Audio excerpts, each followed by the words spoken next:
Hello and welcome to overview study for civil service examination. इस lecture में हम लोग वीकली करंट अफेयर को रिवाइज करेंगे। जो हमारा टारगेट है इस 1 जुलाई से लेकर 7 जुलाई तक जितने भी करंट अफेयर आए हैं, जो हमारे एग्ज़ाम पॉइंट ऑफ व्यू से रिक्वायरमेंट होगी, उसी को हम कवर करेंगे, जो बहुत ज़्यादा इंपॉर्टेंट होंगे। बाकी बहुत छोटे छोटे ऐसे करंट अफेयर होते हैं जो न्यूज़पेपर पढ़ने से ही कवर होते हैं। तो हम लोग कोशिश करेंगे कोई ऐसा करंट अफेयर पॉइंट हमें छूटे नहीं जो वीक में आया हो। तो चलिए शुरू करते हैं। तो पहला टॉपिक हम लोग का एनवायरनमेंट से रिलेटेड है। तो एनवायरनमेंट से रिलेटेड हम लोग करंट अफेयर को कवर करेंगे, जिसमें हम लोग ग्रेट इंडियन बस्टर्ड के बारे में, जो पिछले वीक में न्यूज़ में रहा। और पिछले वीक में ग्रेट इंडियन बस्टर्ड न्यूज़ में रहने का रीज़न है कि इसको इस स्पीसीज, जो ये स्पीसीज है ग्रेट इंडियन बस्टर्ड के साथ साथ एक और स्पीसीज है जो न्यूज़ में रहा है, लेसर फ्लोरिकन। इन दोनों स्पीसीज को हम कंजर्वेट करेंगे क्योंकि इनकी संख्या जो है बहुत ही कम हो गई है। कितना हो गई? इसकी संख्या लगभग 140 है और इसकी लेसर फ्लोरिकन की संख्या लगभग 1000 से नीचे आ गई है। तो इसलिए भारत सरकार के अंतर्गत ministry of environment and forest climate change ने ये निर्णय लिया है कि हम इनको कंजर्व करेंगे, ग्रेट इंडियन बस्टर्ड और लेसर फ्लोरिकन को। तो इनको कंजर्व करने के लिए इसकी शुरुआत होती है, पहले स्टार्ट होता है इनको कंजर्व करने की कहानी तो 2013 में फर्स्ट स्टार्ट होता है नेशनल बस्टर्ड रिकवरी प्लान के अंतर्गत। लेकिन इसको फिर और ज़्यादा फोकस करने के लिए इसको सुप्रीम कोर्ट के इन्वॉल्व से इनको कहा जाता है, भैया जैसे आप एलिफेंट प्रोजेक्ट चला रहे हो, जैसे आप लोग टाइगर कंजर्व करने के लिए टाइगर प्रोजेक्ट चला रहे हो, इसके लिए भी आप लोग एक प्रोजेक्ट चलाइए। तो वहाँ से बस्टर्ड रिकवरी प्रोजेक्ट 2016 में आता है, जिसमें इसको जब ये आता है उसके बाद 2018 जुलाई में इसमें 3 पार्टी एग्रीमेंट होती है, 3 पार्टी एग्रीमेंट होती है साइन होती है, जिसमें Rajasthan forest department, ministry of environment, जिसका पूरा नाम है ministry of environment forest and climate change, और एक थर्ड पार्टी होती है, 3 पार्टी, जिसमें world life institute of India 3 पार्टियाँ इसमें एग्री करती हैं कि चल 2008 में कि चलिए हम लोग बस्टर्ड रिकवरी प्रोजेक्ट को स्टार्ट करते हैं। तो बस्टर्ड रिकवरी प्रोजेक्ट को स्टार्ट करने में world life institute of India, अब देखिए यहाँ पर आप तीनों को याद कर लीजिए, परीक्षा में पूछेगा कि 3 पार्टी कौन कौन के बीच में। तो वर्ल्ड लाइफ WII, तो world life institute of India, Rajasthan forest department दूसरा है, और मिनिस्ट्री ऑफ एनवायरनमेंट भारत सरकार की। तो ये तीनों एग्री करती हैं कि हम लोग क्या करेंगे, रिकवरी प्रोजेक्ट निकालेंगे। किसका? ग्रेट इंडियन बस्टर्ड का। तो बस्टर्ड रिकवरी प्रोजेक्ट, इसका नाम रखा जाता है बस्टर्ड रिकवरी प्रोजेक्ट। ठीक, अब अभी तीनों शुरुआत होती है और ये इनके साथ साथ लेसर फ्लोरिकन का भी शुरुआत होता है। तो लेसर फ्लोरिकन भी क्या है तभी। ठीक, अब इसको अब जब ये प्रोजेक्ट स्टार्ट हो जाता है तो इसको अब चलाने के लिए हमें पैसा चाहिए, बिना पैसे का तो होगा नहीं। तब यही इसीलिए ये न्यूज़ में आई है दोबारा। तो यहाँ पर इन्वायरमेंट एंड मिनिस्ट्री ने 56 करोड़ रुपया जो है इनको कंजर्व करने के लिए नेक्स्ट फेज़ के लिए मतलब कि नेक्स्ट 5 साल के लिए, 5 साल मतलब कि 2024 से लेके 2029, ठीक, ये नेक्स्ट 5 साल के लिए 56 करोड़ रुपया अप्रूव्ड किए। ठीक, और इसमें एक और संस्था है जिसका नाम है कंपा जिसका परीक्षा में अगर पूछ दिया जाएगा कंपा, तो आपको मालूम चाहिए CAMPA कंपा। तो कंपा का फुल फॉर्म भी पूछ सकता है। तो कंपा एक तरह का ऑटोनोमस अथॉरिटी है, इंस्टीट्यूट है, ठीक ना। यही 56 करोड़ रुपया का कंपा एक तरह से देखा जाए तो एक, इसका नाम है मिट गया, कंपा एक तरह से ये कंपनसेशन मैनेजमेंट अथॉरिटी है, जिसमें C का मतलब होता है कंपनसेटरी, A का मतलब होता है एफॉरेस्टेशन, यहाँ पर F का मतलब ही नहीं दिया, तो फंड फिर मैनेजमेंट एंड प्लानिंग अथॉरिटी। ठीक, तो कंपा का ये नाम है। तो कंपा जो है इसको मैनेज करेगी और इसको कंपनसेट जो भी मैनेज करने का काम और प्लानिंग करने का काम करेगी। ठीक, तो ये अब याद होना चाहिए। और एक इसमें मेन पॉइंट है, ये प्रोजेक्ट जो रन किया जा रहा है 3 पार्टी के द्वारा, इसमें 2 great Indian bustard breeding centre बनाया जाएगा, 2। और यहाँ पर ब्रीडिंग सेंटर जो ब्रीडिंग किया जाएगा वो आर्टिफिशियल होगा और एक्स साइट होगा, ठीक है, बाहर ले जाके। ठीक। और इसमें एक दो तो आपको पूछा जाएगा कितना कंजर्वेशन ब्रीडिंग सेंटर है, तो 2 ब्रीडिंग सेंटर जीआईबी के लिए और 1 ब्रीडिंग सेंटर आपका लेसर फ्लोरिकन सेंटर के लिए। और ये कहाँ पर दोनों होंगे, तो राजस्थान में ही होंगे। ठीक। और राजस्थान में किस जगह पर, तो आपका यहाँ पर नाम दिया है। ठीक। सैम, रामदेवरा एंड सोरसान, तो ये 3 जगह होगा। सैम और रामदेवरा जो है जीआईबी के लिए है, जीआईबी ग्रेट इंडियन बस्टर्ड के लिए है, और सोरसान जो है लेसर फ्लोरिकन एलएफ के लिए है। ठीक। तो ये आपको यह इतना मालूम होना चाहिए। ठीक। नेक्स्ट हम लोग का इन्वायरमेंट से रिलेटेड जो टॉपिक है चीतल के बारे में। तो चीतल एक तेलंगाना का स्टेट एनिमल है। ठीक। और इसमें ये जो इसको स्पॉट किया गया है, एक डियर की तरह होता है, हिरन की तरह होता है।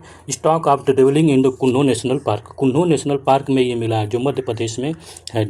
लॉस ऑफ द एस्टिमेट, यहाँ पर क्या एस्टिमेट किया गया कि 2250 चीतल जो है एक साल में लॉस हो गए। और ये लिस्ट कंसर्न है, क्या है, IUCN का लिस्ट कंसर्न। अब थोड़ा सा इसमें छूट गया था कि ग्रेट इंडियन बस्टर्ड और लेसर फ्लोरिकन किसके IUCN के रेड लिस्ट में किसके अंतर आता है, क्रिटिकल इंडेंजर्स के अंदर आता है।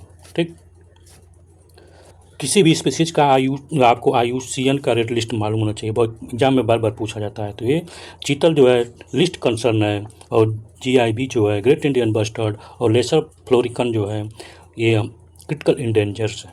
अब रिपोर्ट, तो पिछले वीक में जो रिपोर्ट रिलीज हुई है उसमें एक रिपोर्ट है लैंसेट रिपोर्ट। लैंसेट रिपोर्ट में ये बोला गया है कि 11% death in Delhi every year, thoroughly 12,000 death can be attribute air pollution. तो यहाँ पर रिपोर्ट अबाउट जो है ये दिल्ली एयर पॉल्यूशन के बारे में। ठीक। कि 11% डेथ जो दिल्ली में हो रही है वो केवल एयर पॉल्यूशन से हो रही है। सोचिए एयर पॉल्यूशन कितना खतरनाक है, जिसमें 10 सिटी में Ahmedabad, Bangalore, Chennai, Delhi, Hyderabad, Kolkata, Mumbai, Pune, Shimla and Varanasi more than the 33,000 death air pollution से एवरी ईयर हो रहा है एवरेज यहाँ पर। और यहाँ पर एक और स्टडी फाउंड हुई कि 1.42% rise the mortality of the every increase the 10 microgram per CU metre in the PM25 level when all the 10 city were take together. ठीक। अब ये देखिए, अब इसमें क्या होता है कि जब हम मेंस का एग्ज़ाम लिखेंगे तो ये कुछ जो डाटा होता है, ये डाटा हमारे मेंस के एग्ज़ाम में इस डाटा को अपने आंसर को क्वालिटी देने के लिए, अपने आंसर को प्रूफ करने के लिए, किसी केस स्टडी हो उसको अधिक अट्रैक्टिव, अधिक सुटेबल बनाने के लिए इनका यूज कर सकते हैं। ठीक। वैसे बहुत ज़्यादा इंपॉर्टेंट नहीं है, बस ये जानिए एयर पॉल्यूशन बढ़ गया है। ठीक ना। ये डाटा जो दिया गया है इससे बस इतना है कि लेंसर का रिपोर्ट जो आती है किससे रिलेटेड आती है, तो आपको मालूम चाहिए ये पॉल्यूशन से रिलेटेड है, और एयर पॉल्यूशन की बात किया गया इस। ठीक ना। और पोल्ट्री का जो पिछले वीक में पोल्ट्री रही, तो यहाँ पर एक नेशनल क्वांटम मिशन जो न्यूज़ में रहा है। ठीक ना। National quantum mission approved by, ये मिशन अप्रूव्ड किया जा चुका है यूनियन कैबिनेट के द्वारा। कब किया गया, तो 19 अप्रैल 2023 को। और यहाँ पर टोटल कास्ट कितना है, परीक्षा में पूछ देगा, छोटे परीक्षा में, वनडे एग्जाम में, PCS के एग्जाम में, RO के एग्जाम में पूछ सकता है, कास्ट पूछ देगा। कास्ट आपको याद होना चाहिए 6,003.65 करोड़ रुपये।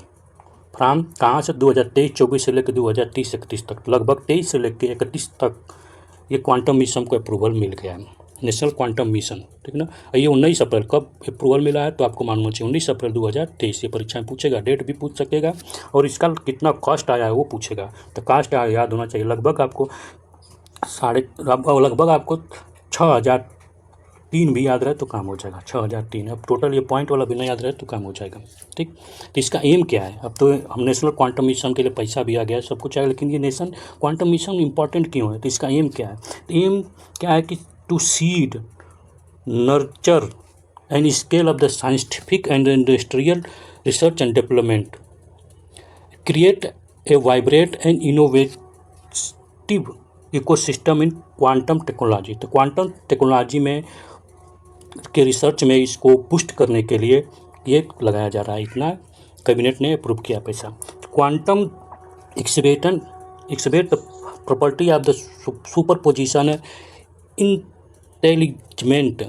Super position refer to the ability of the these particles to exist in multiple locations simultaneously. This phenomena persists only until the particle is observed. Once observed, the particle appears at one location and ceases to exist in other. Entailment in other unusual property where the particle that have the previously interact and can intensely influence each other behavior regarding of distance and separating them. When one intelligent particle is measured, the state of other particle immediately determine when if they are far apart. ठीक है ना। तो आप quantum mission को आपके दिमाग में इतना होना चाहिए, quantum mission, national quantum mission के बारे में। वनडे एग्जाम में उतना कुछ ज़्यादा नहीं पूछेगा, बस वनडे एग्जाम में आपका डेट पूछ लेगा और रेस पूछ लेगा, ठीक, और ज़्यादा नहीं। पीसीएस आईएएस के लिए थोड़ा सा इसका पूछेगा यूज क्या है। स्मार्ट सिटी है नेक्स्ट, हमारा स्मार्ट सिटी है न्यूज में रहा। तो स्मार्ट सिटी मिशन जो है एक इसको बढ़ा दिया गया है, इसका क्या हुआ, थर्ड टाइम बढ़ाया गया है smart city mission. Smart city mission का ये थर्ड टाइम बढ़ाया गया है, सोच रहे हैं। तो इस कब तक बढ़ा दिया गया, तो 31 मार्च 2025 तक। ये परीक्षा में पूछा जा सकता है कि थर्ड टाइम बढ़ाया गया है, ठीक। तो आपको मालूम हो गया। अब इसकी स्मार्ट सिटी मिशन की स्टार्ट कब हुआ था, तो स्टार्ट 2015 में हुआ था। कौन किया था, तो पीएम मोदी जी किए थे, ठीक। अब इस कौन सा मिनिस्ट्री इसको परीक्षा में पूछेगा, कौन सा मिनिस्ट्री इसको इम्प्लीमेंट करती है, तो housing and urban ministry, housing and urban affair ministry जो है वो इसको इम्प्लीमेंट करती है, ठीक। और ये 100% सेंटर स्पॉन्सर है, 100% सेंटर के द्वारा इसमें किया जाता है, इस फंडिंग किया जाता है, 100% शेयर सेंटर फंडिंग है, ठीक। तो आपको इतना याद होना चाहिए।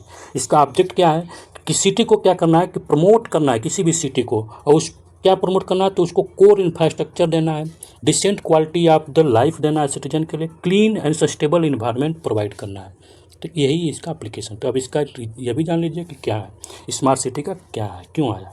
अब नेक्स्ट है न्यू क्रिमिनल लॉ। तो हमारे 3 क्रिमिनल लॉ आए हैं जो 1 जुलाई 2024 से इम्प्लीमेंट हो गए, लागू हो गए हैं, ठीक। इसमें जो 3 जो क्रिमिनल है, 3 को रिप्लेस किया गया है अपने, ठीक ना। कौन कौन है, पहला तो इसमें भारतीय न्याय संहिता BENS, दूसरा है भारतीय नागरिक सुरक्षा संहिता। तो भारतीय न्याय संहिता को रिप्लेस किया गया किससे, तो IPC से, इंडियन पेनल कोड से, ठीक। और रीजन क्या है कि कहा गया कि भैया यहाँ पर जो है दंड संहिता है, क्या आप रीजन ये दिया गया है कि यहाँ कॉलोनियल रूल है, कॉलोनियल का यहाँ पर इफेक्ट है, मतलब कि ब्रिटिश का। तो यहाँ पर सबसे बड़ी बात क्या है कि आपको ये समझना कि जो पेनल यहाँ पर कोड है, तो यहाँ पर दंड संहिता की बात की गई, इंडियन दंड संहिता है इसको बोला जाता है। तो यहाँ पर दंड नहीं, हमें न्याय चाहिए, तो न्याय इसीलिए आएगा, तो भारतीय न्याय संहिता नाम दिया गया है। भारतीय नागरिक सुरक्षा संहिता, ठीक। तो इसका BNS ये किसकी जगह पर, तो क्रिमिनल प्रोसीडिंग कोड की जगह पर। और भारतीय साक्ष्य संहिता, तो भारतीय साक्ष्य संहिता किसकी जगह पर आया, तो इंडियन एविडेंस एक्ट 1872, तो ये आप याद होना चाहिए। तो इंडियन पेनल कोड जो है 1860 में आया था। CRPC जो है 1973 में आज़ादी के बाद आया है, और इंडियन एविडेंस एक्ट जो है 1872 में आया है, ठीक। तो ये 3 जो क्रिमिनल लॉ चेंज किया गया है जो 1 जुलाई 2024 से इफेक्टिव है। अब हम इकोनॉमिक से रिलेटेड, जो इकोनॉमी में आया है उससे रिलेटेड हम लोग टॉपिक पर डिस्कशन करेंगे। तो इकोनॉमी में देखते हैं, तो यहाँ प्रोजेक्ट नेक्सस आया है। प्रोजेक्ट नेक्सस बहुत ही इंपॉर्टेंट प्रोजेक्ट है जो पैसा से रिलेटेड है। किससे, प्रोजेक्ट नेक्सस पैसा से रिलेटेड है। तो इसमें प्रोजेक्ट नेक्सस जो है, इसमें ट्रांजैक्शन बॉडी जो ट्रांजैक्शन करने के लिए एक नेशन से दूसरे नेशन में होता है, या क्रॉस बॉर्डर रिटेल पेमेंट की बात की जा रही है। इसमें आपको याद होना, प्रोजेक्ट नेक्सा क्या है, तो प्रोजेक्ट नेक्सा क्रॉस बॉर्डर, यानी मतलब कि इंडिया से, अगर इंडिया के पीपल कोई भी एजेंसी हो, चाहे कोई फैक्ट्री हो, तो उसको अगर मान लीजिए कि हमको ब्रिटेन भेजना है, ब्रिटेन पैसा भेजना है, कुछ ट्रांजैक्शन कराना है ब्रिटेन में, तो क्या होगा कि इंडिया ये क्रॉस बॉर्डिंग है, मतलब कि एक नेशन से दूसरे नेशन में, तो वो नेक्सा प्रोजेक्ट स्टार्ट किया गया है। नेक्सा प्रोजेक्ट जो स्टार्ट किया गया है उसका यहाँ पर RBI ने ज्वाइन किया, इसलिए न्यूज में है। क्या इसको न्यूज में होने का मतलब यही है कि RBI ने नेक्सा प्रोजेक्ट को ज्वाइन। और जो नेक्सा प्रोजेक्ट है, प्रोजेक्ट नेक्सा जो है, ये शुरुआत किया गया है बैंक फॉर इंटरनेशनल सेटलमेंट, किसके द्वारा, तो बैंक फॉर इंटरनेशनल सेटलमेंट ठीक। तो इंटरनेशनल सेटलमेंट आपको याद होना चाहिए कौन, BIS 20 के द्वारा, ठीक। और इसी 20 को ज्वाइन किया है कौन, RBI, इसीलिए ये न्यूज में है। और ये एक तरह से इंडिया यूनिफाइड पेमेंट्स इंटरफेस के तहत भी काम करेगा, ठीक। और इसमें क्या है, मलेशिया के लिए PFPS of Malaysia, Philippines, Singapore, Thailand will be interlink through the Nexa. तो सोचिए इसमें और भी कंट्रियों को इसमें क्या हो रहा है कि इसमें ज्वाइन कराया जाएगा। अच्छा, बहुत सारी कंट्रियाँ इसमें ज्वाइन होगी फ्यूचर में, ठीक। इसका एम यही है, एम क्या है कि इसको connect the FPS for the 4 association of south Asia nation, Asian nation, जैसे आपको मलेशिया हुआ, फिलीपीन हुआ, सिंगापुर हुआ, थाईलैंड हुआ, इंडिया हुआ, ठीक। और यहाँ पर ठीक ना, तो आपको बस अगर परीक्षा में पूछ देगा तो आपको बस इतना ही याद करना है कि ये प्रोजेक्ट नेक्सा जो है BIS के द्वारा, बैंक फॉर इंटरनेशनल सेटलमेंट, ठीक, उसके द्वारा लाया गया है, जिसको RBI ज्वाइन किया। और इसका काम है मल्टीनेशनल इनिशिएटिव है ये क्रॉस बॉर्डरिंग के लिए, ठीक ना। तो बस इतना ही याद रहे। अब दूसरा टॉपिक हम लोग का इकोनॉमी से रिलेटेड जो है, तो ये स्किम मिल्क की बात की गई। स्किम मिल्क पाउडर यानी कोई मिल्क है, कोई भी मिल्क कर लीजिए, गाय का, भैंस का, कोई भी मिल्क ले लीजिए, तो वहाँ से ये आप ये प्रॉब्लम ये हुआ। इसमें प्रॉब्लम आने का रीज़न ये है कि यहाँ पर क्या है कि डेयरी इंडस्ट्रीज में जो है, यहाँ से क्या हो, जैसे मिल्क है तो मिल्क में से हम वाटर को रिमूव कर दें, ठीक, वाटर को रिमूव कर देंगे और उसको हम पस्चराइज कर लेंगे मिल्क में, ठीक, ड्राई फार्म में, सॉलिड फार्म में, तो ये प्रॉब्लम क्रिएट हुआ है, ठीक ना। अब यहाँ पर अब स्किम मिल्क का यह CMP क्या है कि इसको सरप्लस यानी इसको बढ़ाने के लिए ये शुरुआत की गई और ये बहुत खतरनाक साबित हो रहा है, ठीक ना। अब इसमें क्या हुआ कि cow milk contain 3.5% fat, 8.5% solid not fat NSF on the average, which same 6.5 and 9.9% for the buffalo milk. Being perishable, जब इसको पिसरेब किया जाए, इनको सुरक्षित यानी लंबे टाइम तक इसको रखा जाएगा, तो मिल्क का ना स्टॉक, तो इस मिल्क को हम स्टॉक में नहीं रख सकते हैं, ठीक है ना। अगर किसी आप गाय या भैंस के आप दूध को लीजिए, उसको सोचे कि लंबे टाइम हम इसकी लाइफ स्पैन बढ़ा दे, तो उसमें क्या हो, प्रिजर्वेटिव मिलाया जाता है, ठीक। तो उसका बहुत टाइम कितना होता है प्रिजर्वेटिव, बहुत 24 घंटा 23 घंटा जो हम पैकेट का दूध पाते हैं या कुछ भी, और कुछ और ज़्यादा प्रिजर्वेटिव में आता है तो वो 30 दिन तक जाता है। लेकिन इसमें क्या हो कि अब स्किम मिल्क पाउडर में क्या हुआ कि और इसके लाइफ स्पैन लाइफ को बढ़ाने के लिए ये लोग शुरुआत कर दिए हैं कि भैया हम इसमें से अब इसके जितने भी लिक्विड हैं उसको ख़त्म करेंगे और यहाँ पर हम स्किम पाउडर बनाए। तो इसमें क्या होगा, इससे प्रॉब्लम ये जनरेट हो रहा है कि जो काऊ मिल्क है उसमें से जो फैट जो उसमें से प्रोटीन है या विटामिन है, वो क्या हो कि वो बहुत ज़्यादा मात्रा में वो उसको एग्जिस्ट किया जा रहा है, उसको बाहर फेंक दिया जा रहा है, ठीक ना। जिससे क्या हो कि हमारे हेल्थ पर बहुत ज़्यादा असर पड़ेगा, ठीक है ना। ये रीज़न इसलिए है कि अब स्टोरेबल बढ़ाने के लिए क्या होगा, सप्रेस द क्रीम और ड्राई ऑफ द स्किमी मिल्क, ठीक है ना। तो ये प्रॉब्लम हो रहा है, इसलिए ये न्यूज़ में स्किम मिल्क पाउडर आपको याद होना चाहिए। इसमें से आपका क्या हो, इसको ड्राई फार्म में, इसको बस इतना याद रहे कि ये ड्राई फार्म में होता है, सूखा हुआ फार्म में होता है, जिसमें से आपको कुछ नहीं होता है, समझ लीजिए एक तरह से। इंटरनेशनल रिलेशन में आप देखते हैं, संघाई कॉर्पोरेशन न्यूज़ में रहा, संघाई कॉर्पोरेशन ऑर्गेनाइजेशन न्यूज़ में रहा, ठीक ना। तो इसका न्यूज़ में इसका अभी एक सबमिट हुआ है, ठीक। ये कौन सा सबमिट था, 23rd मीटिंग था, कब हुआ था, 23rd इंडिया होस्ट किया था, ठीक ना। इस समय 23rd संघाई कॉर्पोरेशन का काउंसिल का जो मीट हुआ था उसको इंडिया ने होस्ट किया था। ये कब हुआ था, तो 4 जुलाई 2023 को। और ये जो समिट हुआ है संघाई कॉर्पोरेशन का, ये कजाकिस्तान कैपिटल अस्थाना में हुआ है, ठीक। और इसमें क्या हुआ है कि इसमें एक मेंबर और बढ़ा दिया गया है, बेलारूस को। बेलारूस इस समिट में बेलारूस का मेंबरशिप, अब इसमें कितने हो गए, 10 मेंबर हो गए।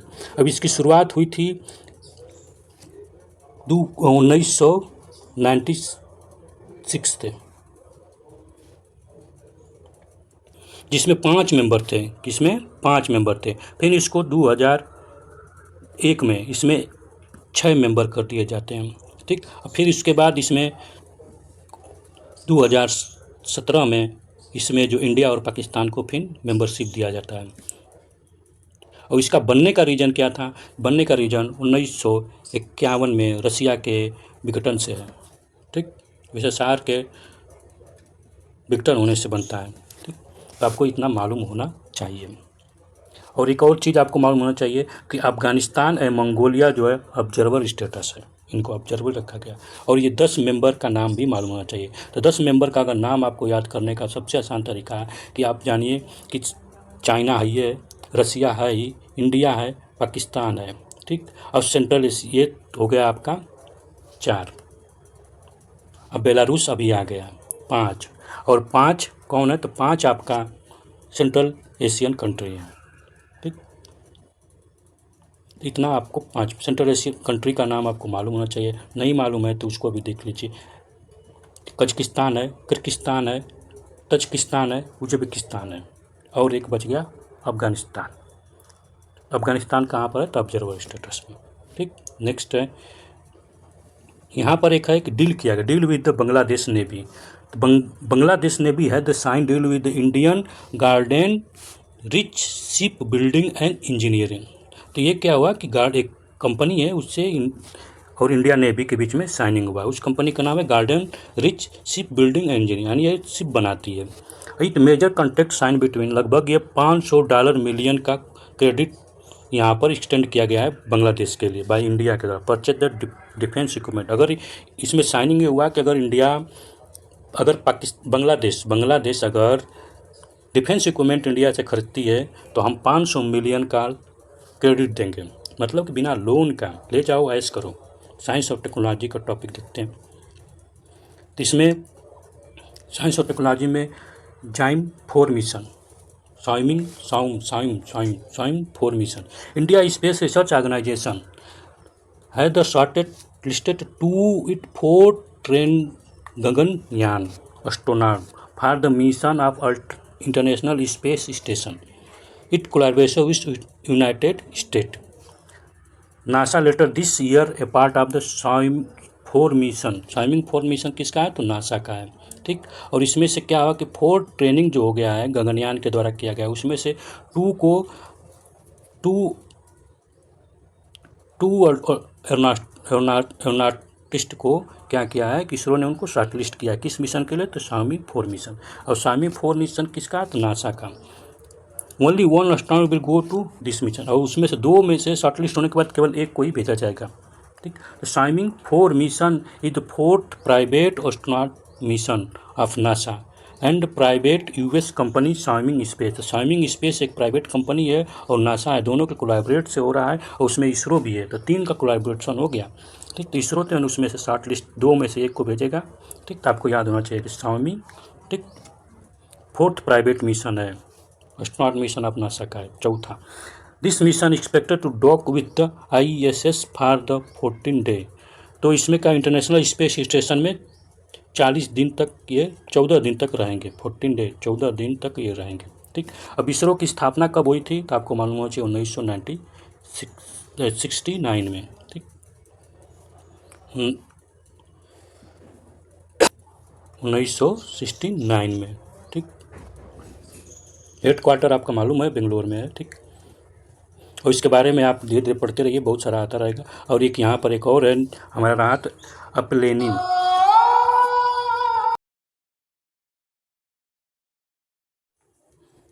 तो यहाँ पर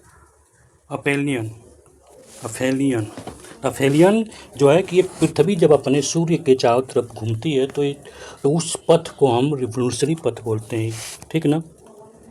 रिवॉल्व करती है तो इलिप्टिकल पथ में करती है, ठीक। अगर आप इसको समझने की कोशिश करें, जैसे ये पृथ्वी चारों तरफ सूर्य के इस तरह से घूम रही है, ठीक ना। तो ये पृथ्वी यहाँ से घूम रही है, ये पृथ्वी घूम रही है, यहाँ पर सूर्य है, ये सूर्य है, इसको ऐसे सूर्य बना देते हैं, ठीक। ये पृथ्वी इवॉल्व कर रही है, तो इलेक्ट्रिकल पथ पर पृथ्वी घूमती है, ठीक। तो यहाँ पर 2 पॉइंट है, एक पॉइंट यहाँ पर ये डिस्टेंस है और एक डिस्टेंस इसके और इसके बीच में। तो ये वाला जो डिस्टेंस है, ये पॉइंट जब पृथ्वी यहाँ पर होती है तो इसी पॉइंट को बोला गया है एफेलियन पॉइंट। और यहाँ पर जब पृथ्वी रहती है तो इस पॉइंट को बोला गया है पेरीहेलियन पॉइंट,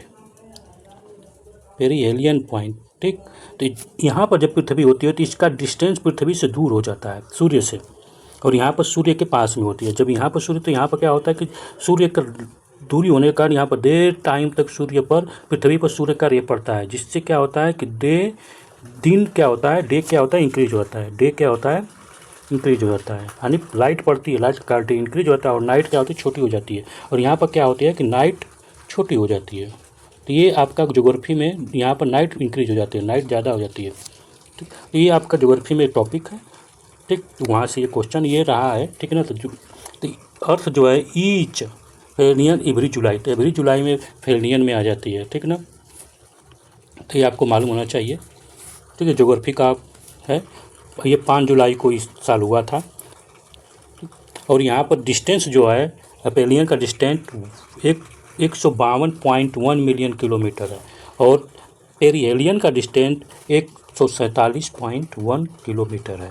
ठीक, तो ये डिस्टेंस पृथ्वी और सूर्य का है। ये दोनों याद होना चाहिए। 152, अगर कुछ भी नहीं याद हो तो 150 मान लीजिए, यहाँ पर 147 मान लीजिए, बस 5 का डिफरेंस है, 52 और 47, 47 में 52 जोड़ दिया। इसमें अब हम लोग का डिसीज़ से जो वीक में डिजीज़ हमारे न्यूज में रहे हैं उनसे रिलेटेड। ठीक, तो जीका वायरस हमारे न्यूज में रहा है। तो जीका वायरस एक वायरस है। ठीक, ये कैसा वायरस है, तो मॉस्किटो से होता है। किसके? Zika virus mosquito borne disease है। ठीक, ये ग्लोबली अटेंशन इसलिए हुआ इस न्यूज में आने का कारण ग्लोबली अटेंशन पा के आया भैया, यानी ये एक तरह से ग्लोबल यानी पूरा दुनिया में अटेंशन हो गया है। ठीक ना। अब इसलिए कि इसका क्या हो कि इसका कॉम्प्लिकेटेड इसके का जो हेल्थ कॉम्प्लिकेटेड इशू शुरू हो गए हैं। इसमें जीका वायरस में सबसे ज़्यादा ये प्रॉब्लम करती है पर्टिकुलरली किसको, तो ये पर्टिकुलरली जीका वायरस प्रॉब्लम करता है प्रेग्नेंट वुमन को और अनबॉर्न चाइल्ड दोनों को। ये परीक्षा IAS में एक बार पूछा गया था जीका वायरस के बारे में, बहुत सारे गलती हुआ था। ठीक, तो जीका वायरस को ये याद रहना चाहिए। मेनली अकस ट्रॉपिकल सब ट्रॉपिकल एरिया, तो ट्रॉपिकल और सब ट्रॉपिकल एरिया और अफ्रीका में, अमेरिका में, south Asia and western Pacific region में होता है। ठीक, इंडिया में ये first time Zika virus Gujarat 2016 में दिखा था, फर्स्ट टाइम। ठीक, अब इसका किसके द्वारा इन्फेक्टेड होता है, तो ये फीमेल मॉस्किटो होती है उससे, फीमेल मॉस्किटो, उस मॉस्किटो का नाम क्या है, एडिस स्पीसीज मॉस्किटो। और इसी से सेम से क्या होता है, डेंगू भी स्प्रेड होता है और चिकनगुनिया भी इसी से होता है। ठीक, ये ठीक ना। तो आपको ये मालूम होना चाहिए। अब डेंगू के बाद नेक्स्ट डेंगू क्या है, तो डेंगू में न्यूज में रहने का कारण क्या है कि दिल्ली में अभी रिपोर्ट किया गया है कि डेंगू जो केस है पिछले 5 साल में क्या हुआ कि रैपिडली ग्रो हो गया है। दिल्ली में डेंगू का केस जो है पिछले 5 साल की अपेक्षा इस साल क्या हुआ, बहुत ज़्यादा इंक्रीज हो गया है। डेंगू वायरस जो है मॉस्किटो से ट्रांसमिटेड होता है और इसमें क्या होता है, फीमेल एडिस मॉस्किटो जो है उसके काटने से होता है। ठीक, और इसका एक चीज़ और है कि ये डेंगू मॉस्किटो अगर ये 40-60 डिग्री से नीचे टेम्परेचर में है तो ये कभी भी ब्रीड नहीं कर सकती है। IgM एंड IgG एंटीबायोटिक, 2 गो antibiotic and NS1 antigen test है। तो आपको मालूम है डेंगू का क्या है, डेंगू का 2 एंटीबायोटिक है बॉडी है, कौन कौन, IgM और IgG। ठीक, NS1 जो है एंटीजन टेस्ट है, conduct bye detect dengue fever. तो इससे क्या होता है, डेंगू फीवर। और डेंगू को जिससे ज़रा इसको नापा जाता है उसको हम कहते हैं एलिसा किट, और टेस्ट को क्या कहते हैं, एलिसा टेस्ट। जब भी डेंगू होता है डॉक्टर बोलता है एलिसा टेस्ट कराओ।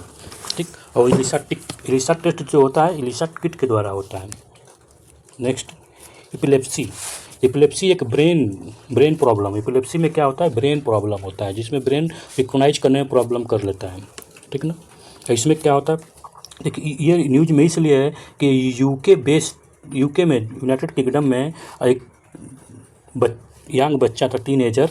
ठीक ना, उसका नाम है ओरन नोल्सन। ये पहला पर्सन जो बना है वर्ल्ड में जो receive the brain implant control epileptic seizures, this deep brain stimulation device which send the electrical signal deep into the brain has successfully reduced the Nolson death time seizure by 80%।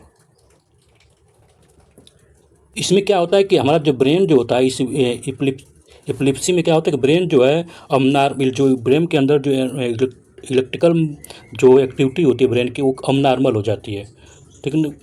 और इसके कारण क्या होता है, brain की जो sign जो control हमारे अन्य भागों को भेजना चाहिए उसमें वो कन्फ्यूज हो जाता है, ठीक है ना। तो इससे आदमी का डेथ भी हो जाता है, ठीक। तो ये एपिलेप्सी अगर परीक्षा में पूछे तो ये ब्रेन से रिलेटेड एक डिजीज है, जिसमें क्या होता है कि ब्रेन की एक्टिविटी को हार्म पहुंचाती है, अब नॉर्मल हो जाती है एक्टिविटी, ठीक है ना। अब पहला ये यूके में मिला है और इस फर्स्ट पर्सन वर्ल्ड में ऐसा मिला है, ठीक। In India between 3 and 11.9% 100 people suffer from the epilepsy, 3 से 11, ठीक। According to comment of the 2000 recent study के द्वारा ये मिला है कि, ठीक, एपिलेप्सी से इंडिया में भी है। अब यहाँ पर देखिए UPSC has consistently include the question health disease है। हेल्थ डिजीज का हम क्वेश्चन अगर देखते हैं यूपीएससी के पेपर में तो बहुत ज़्यादा है, ठीक ना। 2014 में इबोला वायरस पर पूछा है, 2017 में देखिए जीका वायरस पर पूछा था, ठीक। तो इसलिए इसको अब गैलेंट्री अवार्ड, तो अवार्ड से रिलेटेड क्वेश्चन जो अब हाल ही में द्रौपदी मुर्मू ने बहुत से लोगों को अवार्ड दिया है, ठीक है ना, हमारा राष्ट्रपति है इंडियन की। तो जिसमें से पहला है कीर्ति चक्र। कीर्ति चक्र जो है प्रेसिडेंट द्रौपदी मुर्मू के द्वारा दिया गया है, तो 10 कीर्ति चक्र दिया गया है, ठीक। 26 शौर्य चक्र दिया गया है, आर्म फोर्स को ये सब दिया गया है, सेंट्रल आर्म फोर्स को दिया गया है, स्टेट यूनियन टेरिटरी पुलिस को defence investiture ceremony phase 1 Rashtrapati Bhavan में हुआ था, ठीक। कब हुआ था? 5 जुलाई 24 को। पोस्ट आइए कीर्ति चक्र क्या है कि यहाँ पर 3 गैलेंट्री अवार्ड जो दिया जाता है पोस्ट इंडिपेंडेंट इंडिया की आज़ादी के बाद ये चक्र दिया जाता है, ठीक। और उसमें 3 गैलेंट्री अवार्ड कौन है? तो परमवीर चक्र, महावीर चक्र, वीर चक्र। और ये गवर्नमेंट ऑफ इंडिया 26 जनवरी 1950, जिसको हम कहाँ से भी इफेक्टेड हुआ तो जब देश आज़ाद हुआ 15 अगस्त 1947 तब से इफेक्टेड है, ठीक। आपको याद होना चाहिए परमवीर चक्र, पोस्ट इंडिपेंडेंट महावीर चक्र और वीर चक्र। जनवरी 1967 3 गैलेंट्री अवार्ड अशोक चक्र first, Ashok Chakra class second, Ashok Chakra class third were renamed as Ashok Chakra. और कीर्ति यानी 67 में इंदिरा गांधी की गवर्नमेंट बनती है और वहाँ से इंदिरा गांधी प्राइम मिनिस्टर बनती हैं, तो वहाँ से अशोक चक्र फर्स्ट, अशोक चक्र सेकंड और थर्ड जो क्लास का था उनका फर्स्ट को कर गया अशोक चक्र, सेकंड को कीर्ति चक्र और शौर्य चक्र। ये IAS में PCS में हर जगह पूछा गया, अभी पूछा जाएगा, क्योंकि जिस तरह से यूपीएससी क्वेश्चन बना रहा है वो अवार्ड पर भी वो फोकस करने लगा है। This gallantry award announce twice, यानी ये गैलेंट्री अवार्ड 2 बार अनाउंस होता है। First occasion of Republic Day and then independent once on the occasion of Independence Day. Order of preside these award Paramvir Chakra, Ashok चक्र, महावीर चक्र, कीर्ति चक्र, वीर चक्र और शौर्य चक्र। ये आर्डर है। सबसे बड़ा कौन होता है? सबसे बड़ा परमवीर चक्र, उसके बाद अशोक चक्र, महावीर चक्र, कीर्ति चक्र, वीर चक्र, शौर्य चक्र। इसको नोट कर लीजिए, याद होना चाहिए।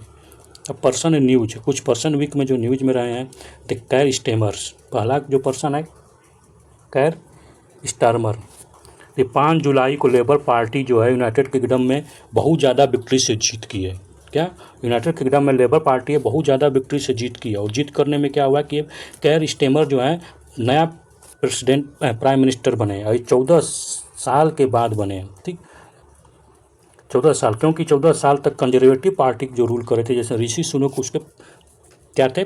प्राइम मिनिस्टर थे। और Rishi Sunak first British Indian origin, यानी ऋतिक सुनक ओरिजिन जो बोला था कि इंडियन के थे, ठीक। अब जनरल उपेंद्र द्विवेदी जो हैं चीफ ऑफ आर्मी स्टाफ का 30वां चीफ ऑफ आर्मी स्टाफ बने हैं, ठीक। ही सक्सेस इसकी सब मनोज पांडे को एक सक्सेस किए हैं। नेक्स्ट जस्टिस सीलू नागू है the appoint chief justice of Punjab और हरियाणा कोर्ट के। जस्टिस सीलू नागू 2 जगह के हरियाणा कोर्ट और पंजाब हाई कोर्ट के क्या हो चीफ जस्टिस अपॉइंटमेंट हुए हैं। तो पंजाब और हरियाणा हाई कोर्ट एक ही है, ठीक ना। और यहाँ पर टोटल इंडिया में कितने? तो 25 हाई कोर्ट हैं। DY Chandrachud chief justice of India इस समय है, ठीक ना। और ये रिटायर कब हो जाएंगे? नवंबर 2024 को यहाँ से रिटायर हो जाएंगे, और इनका टेन्यूर जो सबसे बड़ा है। अब्दुल हमीद हमारे जो 1965 के वार के एक आर्मी शहीद होते हैं, उस पर जो RSS चीफ मोहन भागवत ने एक किताब लिखी है, ठीक। उस किताब ये परीक्षा में पूछ जाएगा, मेरे पापा परमवीर, ठीक। और एक और बुक लिखे हैं भारत का मुसलमान, ठीक। तो हमीद जी का जो बुक है, मोहम्मद हमीद अब्दुल हमीद का जो बुक है, उस टाइटल मेरे पापा परमवीर एंड भारत का मुस्लिम। तो ये मोहन भागवत के द्वारा ये 2 बुकें लिखी गई हैं और इस बुक इसीलिए वीर अब्दुल हमीद जो हैं न्यूज़ में आए हैं। इनको परमवीर चक्र मिला था। क्या परमवीर चक्र मिला था, हाईएस्ट गैलेंट्री अवार्ड है, ठीक। और ये क्या हुआ था कि पाकिस्तान और इंडिया का वार हुआ था 1965 में, बैटल ऑफ असलर उत्तर। तो इसलिए इसमें क्या हुआ था, अपना जवान गंवाए थे, अपना शहीद हो गए थे और बहुत बहादुरी से लड़े थे, इसलिए ये न्यूज़ में। Lieutenant general Jennie Carignan for the first time Canada has appointment woman chief of defence staff. तो पहला जो है कनाडा की चीफ ऑफ डिफेंस स्टाफ बनी है। सोच, कनाडा की पहली वुमन जो है उसका नाम है लेफ्टिनेंट जनरल जेनी कैरिगन। तो ये आपको कैरिगन ये आपको याद हो बस हो जाएगा। कैरिगन, कैरी मतलब कैरिगन यानी बंदूक लेकर चलने वाला। जैसे रिलेट कीजिए ना, ये क्या हो कि पहली वुमन जो बनी है सीडीएस बनी है। सीडीएस आप कमेंट करके बताइए कि इंडिया का सीडीएस कौन है।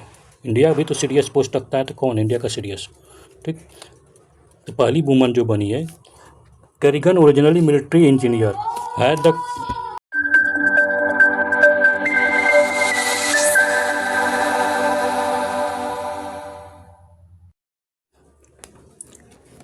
जेनरी कैरिगन ये मिलिट्री इंजीनियर रही है ओरिजिनली, और ये कमांडर ट्रूप रही है, मिलिट्री इंजीनियर का commander troop Afghanistan, Bosnia Herzegovina, Iraq and Syria during 35 year तने आर्मी में रही हैं, ठीक है। और मिलिट्री इंजीनियर के पोस्ट पर रही हैं ओरिजिनली, ठीक, कैरिगन। अब यहाँ पर सेकेंड, अब नेक्स्ट हम लोग का इस्माइल कादरे जो हैं ये रिनोवेड अल्बेनियन नोवेलिस्ट हैं। इस्माइल कादरे है डाई, ये मर गए हैं। कब मरे हैं तो 88 साल की एज में ये मरे हैं। नोवेलिस्ट थे, नोवेल लिखने वाले थे, राइटर थे, ठीक। अब कादरे become the international recognise first novel. तो इसका जो इनका नोवेल था the general of dead army की बुक लिखते हैं, उसके बाद ये इंटरनेशनली रिकॉग्नाइज हो जाते हैं। और 1963 में ये पब्लिश हुआ था। When Albania was still govern by the communist government, later dictator Enver Hoxha 2023 French president Emmanuel Macron was awarded him grand officer of the legion of honour title से इनको ग्रांड ऑफिसर जो को मिलता है, उसके अनुसार इनको प्रेसिडेंट इमैनुअल मैक्रोन जो फ्रेंच के प्रेसिडेंट है इनको अवार्ड करते हैं, ठीक। और ये इसलिए हम इसको कवर किए हैं कि यूपीएससी में आपको देखेंगे 2025 के प्रीलिमिनरी का क्वेश्चन 2024 का, तो इसमें इंडियन वे और and the why Bharat matter 2 book का नाम दिया गया, उनका राइटर पूछा गया है, ठीक। वो जो राइटर करंटली जो ये न्यूज़ में, इसलिए हम इसको कवर कर रहे हैं। तो यूपीएससी भी क्वेश्चन पूछता है, ठीक है ना। अब प्लेस इन न्यूज, कौन कौन सा प्लेस न्यूज में रहा है, तो आप पहला तो सबसे आपको यहाँ पर केव पेंटिंग मिली है। क्या मिला, केव पेंटिंग, ये ओल्डेस्ट केव पेंटिंग है इंडोनेशिया में ये मिला है। इसका नाम है लिंग काराम पुंग केव। लिंग काराम पुंग केव जो है इंडोनेशिया में है, और ये लगभग यहाँ पर जो केव पेंटिंग मिली है इसका डेटिंग किया गया है तो 51,200 ईयर बैक का ये है पेंटिंग, ठीक। और ये इंडोनेशिया के आइलैंड सुलावेसी में ये स्थित है, लिंग काराम पुआ केव, ठीक ना। तो यहाँ पर जो इनका डेटिंग किया गया है तो यूरेनियम सीरीज का से एनालिसिस किया गया कि कितने साल पुराना है। और यहाँ पर जो रॉक जो ये पेंटिंग की गई है तो यहाँ पर रॉक आर्ट जो है लाइम स्टोन केव, ठीक ना। नेक्स्ट है कोटा भारू जो है ये ईस्टर्न कोस्ट रेल लिंक है, लिंक को कनेक्ट करेगा, will be connected Kota Bharu on the Kelantan river. Kelantan river जो है मलेशिया में, close to Malaysia, north east coast of the port Klang, strategically important state of Malacca. ये Malacca state जो है Indonesia के आपका Caspian आपका Pacific Ocean और इंडियन ओशियन को कनेक्ट करने वाला मलक्का स्ट्रेट है, उस वहीं पर ये वेस्टर्न कोस्ट पर ये मिला है।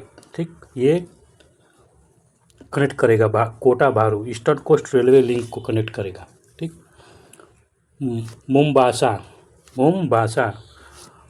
न्यूज में रहा है। Mombasa Kenya capital. ठीक, वहाँ पर प्रोटेस्ट हो रहा है, और प्रोटेस्ट होने का क्या है कि financial bill rise the costly. अब फाइनेंशियल बिल में क्या हुआ कि जो केनिया है, केनिया ने अपना बजट पास किया जिसमें फाइनेंशियल बिल है। फाइनेंशियल बिल में क्या हुआ कि वहाँ पर cost of living even after the president said you not the sign, और प्रेसिडेंट भी मना कर दें कि हम साइन नहीं करेंगे, तो वहाँ पर लोग प्रोटेस्ट कर रहे हैं। तो यूपीएससी में बहुत सारा क्वेश्चन इस तरह से पूछता रहता है कि देता है देश का नाम और पूछ देता है कि वो किस लिए न्यूज में है, न्यूज का रीजन पूछ देता है। तो यहाँ पर आपको मालूम होना चाहिए कि फाइनेंशियल बिल के प्रोटेस्ट में। ठीक, तो मेनली क्या है कि many highway to Kenya second largest city Mombasa was the close to protest list bonafide. There are the concern among the protester resident William Ruto might change his mind that sign the financial bill. ठीक, तो इसको आपको ठीक, तो आप बोम्बासा याद होना चाहिए प्रोटेस्ट के कारण न्यूज में। अब स्पोर्ट्स से रिलेटेड न्यूज, स्पोर्ट्स में क्या हुआ कि T20 वर्ल्ड कप हुआ है जिसमें इंडिया ने फाइनली जीत लिया, और इंडिया 13 साल के बाद ये वर्ल्ड कप जीता है, और ये 17 साल सिंस द लास्ट किस्तर T20 वर्ल्ड कप जो 17 साल के बाद जीता है, और वर्ल्ड कप देखा जाए तो 13 साल के बाद। अब इसमें क्या है कि अफ्रीका को ये 7 रन से हरा दिए हैं, साउथ अफ्रीका को 7 रन से हरा दिया गया। आइए बारबोसा में खेला गया था, 30 जून को हुआ था। ठीक, विराट कोहली जिसमें मैन ऑफ द मैच मिले हैं, जसप्रीत बुमराह को जो इसमें प्लेयर ऑफ सीरीज का अवार्ड मिला है। T20 वर्ल्ड कप जो पहली बार खेला गया था 2007 में। International cricket champion usually hold once every 2 and 2 साल में एक बार, 2 साल पर होता है, एवरी 2 ईयर पर ये T20 वर्ल्ड कप होता है। इसमें जब 2024 का जो वर्ल्ड कप हुआ था इसमें 12 टीम ने इसमें पार्टिसिपेट किया था। ठीक, 12 team. India cricket team lead by MS Dhoni जब 2007 में जीती थी। Was crowned the champion of the after defeating Pakistan by 5 run in the final Johannesburg में हुआ था, और साउथ अफ्रीका में जो हेल्ड हुआ था जिसमें, ठीक ना, आपको ही मालूम होना चाहिए। नेक्स्ट जो है FIDE world championship match, Singapore जो है वोन कर लिया, won host the right of the world chess champion. World chess champion जो है सिंगापुर जो है होस्टिंग करने के लिए ओन किया है। Which will see 18-year-old Gukesh take the world champion Ding Liren in the bid to become the youngest world champion in history. The world champion match is scheduled for the period नवंबर 20 से लेकर दिसंबर 15 तक है। ठीक, अब कुछ terminology जो है news में रही है, जो बहुत न्यूज में रही है, कुछ टर्मोलॉजी इंपॉर्टेंट। इसमें से फर्स्ट टर्मोलॉजी जो है अभय मुद्रा। अभय मुद्रा जो है अभी आप देखे होंगे पार्लियामेंट में, ये न्यूज में रहने का रीज़न ये है कि पार्लियामेंट में राहुल गांधी ने अभय मुद्रा की बात की थी। सभी धर्मों के सभी रिलीजियस के दैती का फोटो दिखाते हुए, देवताओं का या उनके गुरुओं का फोटो दिखाते हुए जिसमें कहा था अभय मुद्रा की बात की थी। तो अभय मुद्रा ये बुद्धिस्ट ट्रेडिशनल से रिलेटेड है। ठीक, में इसमें क्या है कि बुद्ध जी देख सकते हैं कि पिक्चर में बुद्ध जी अभय मुद्रा में ये क्या एक हाथ से उठाए हुए इस तरह से किए हुए हैं, तो उसको अभय मुद्रा बोला गया है। ठीक, जिसमें ये क्या होता है कि इनलाइटमेंट की बात की गई है। ठीक, नोवा explosion Nova explosion is dramatically instance of the star exploding at interact with the another near star. It once of many repeated moments during the long slow death of the two neighbor star same system। यहाँ पर कहने का मतलब क्या है कि नोवा explosion क्या होता है कि जब दो स्टार एक्सप्लोड कर देते हैं, एक स्टार दूसरे स्टार, क्या एक स्टार मान लीजिए एक स्टार है और एक स्टार, दोनों एक्सपेंड करते हैं, अपने आप को बढ़ाते हैं और क्या होता है दूसरे में आते हैं और क्या होता है कि इनका डेथ हो जाता है, चाहे ये धीरे धीरे मोमेंट से हो, चाहे ये स्लोली हो, चाहे तुरंत हो, फास्ट तरीके से हो। तो ये क्या होता है कि दो स्टार का ये डेथ हो जाता है एक ही सिस्टम में रहने वाले। ठीक, तो आपको ये नोवा एक्सप्लोजन मालूम होना चाहिए कि ये स्टार डेथ से रिलेटेड है। एंगल टेस्ट, एंगल टैक्स जो है एक टैक्स है, ठीक ना, जिस जो इन्वेस्ट करने वाले इन्वेस्टर के शेयर पर लगाया जाता है, जिसमें एंजल क्या होता है कि वो it is leave when the unlisted company issue the share to investor at price higher than the fair of market value। और एंजल टेस्ट टैक्स जो है 2022 में इंट्रोड्यूस हुआ था पहली बार। Scope was widely event non residential investor April 2022। ठीक, hurricane barely एक साइक्लोन है जो कैरेबियन आइलैंड में आया था, कैरेबियन अटलांटिक ओशियन में। ठीक ना, एक आपको ये मालूम चाहिए कैरियस इन द क्रेंडा, कैरेबियन आइलैंड के पास, कैरेबियन आइलैंड के में आया था।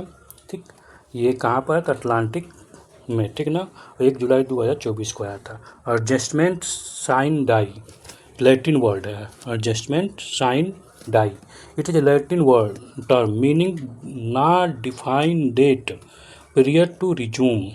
यहाँ पर डेट डिफाइन नहीं होता है तो period to resume. In the legislative term it mean the terminating और sitting parliament for the indefinite period. तो एडजस्टमेंट साइन डाई होता है जब पार्लियामेंट की सीटिंग चल रही होती है तो उसमें उसको टर्मिनेट किया जाता है। अब कब तक किया जाता है इसमें डिफाइन नहीं किया जाता कि कब होगा, और अनिश्चित काल के लिए उसको स्थगित कर दिया जाता है। जुलाई 4 न्यूज में क्यों रहा?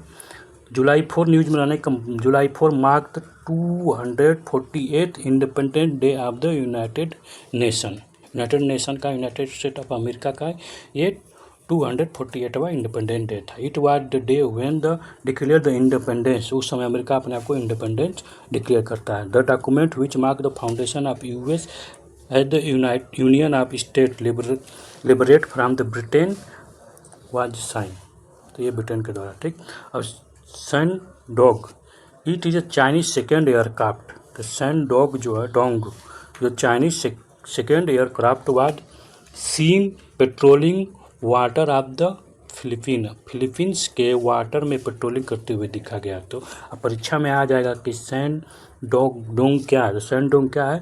तो ये एयरक्राफ्ट कैरियर है। ठीक, हरिकन बर्ले ये एक साइक्लोन है। ठीक, जहाँ ये अटलांटिक ओशियन में आते हैं। हरिकन जो है अटलांटिक ओशियन में आते हैं। ठीक, अब ठीक, तो तब यहाँ हमारा 1 जुलाई से 7 जुलाई तक हम लोग इसको कंप्लीट कर किए। तो अब अगले बार मिलेंगे तो हम लोग जुलाई के नेक्स्ट वीक का कंप्लीट करेंगे। और एक इन्फॉर्मेशन आपको ये देनी थी कि हम लोग इसको बैकलॉग में लेके चलें, 1 वीक बैकलॉग, मतलब कि इस जैसे 1 वीक बीत जाएगा तब हम इसको डिस्कशन करेंगे, यानी 15 दिन के बाद, मतलब कि 1 जुलाई से लेकर 7 जुलाई तो 1 वीक हो गया। तो हमको तो ये 8 जुलाई को करना चाहिए, लेकिन 8 जुलाई को हम इसलिए डिस्कशन नहीं करेंगे इसका कि 8 जुलाई को डिस्कशन कर तुरंत हमारे मेमोरी में अभी तो बना रहेगा, न्यूज़ पेपर पढ़ते हैं, तो इसलिए इसको रिवीजन है। तो रिवीजन का मतलब क्या कि 1 हफ्ता बाद, मतलब कि हम 1 हफ्ता और इसमें 7 दिन और जोड़ लेंगे, तो यानी हमको कितना दिन हो जाएगा, लगभग 7 दिन 15 दिन, यानी हम लोग 1 वीक लॉक करके हम लोग चलेंगे। ठीक ना, ताकि हमारे मेमोरी में पड़ा रहे। और हम इसका ये MCQ भी कर रहे हैं, क्यूज भी कर रहे हैं। तो क्यूज तो हमेशा चलता रहेगा। अगर आप देखेंगे तो हम लोग क्यूज भी करेंगे। क्यूज जो है 6 PM को, अब एवरी संडे को 6 PM को क्यूज आपको मिलेगा, जिसमें 15 क्वेश्चन रहेंगे और अच्छे क्वालिटी के क्वेश्चन रहेंगे। और ये एवरी वीकेंड पर हो जाए, एवरी वीकेंड पर। ठीक, और जो हम लोग रिवीजन जो करंट अफेयर का रिवीजन करेंगे, तो रिवीजन का हुआ कि 1 वीक का लैग रहेगा, 1 वीक का लैग करके रहेगा, ठीक है ना, जिससे हमें मेमोरी में बना रहा है। तो ठीक है, नेक्स्ट वीक मिलते हैं तो हम डिस्कशन करेंगे।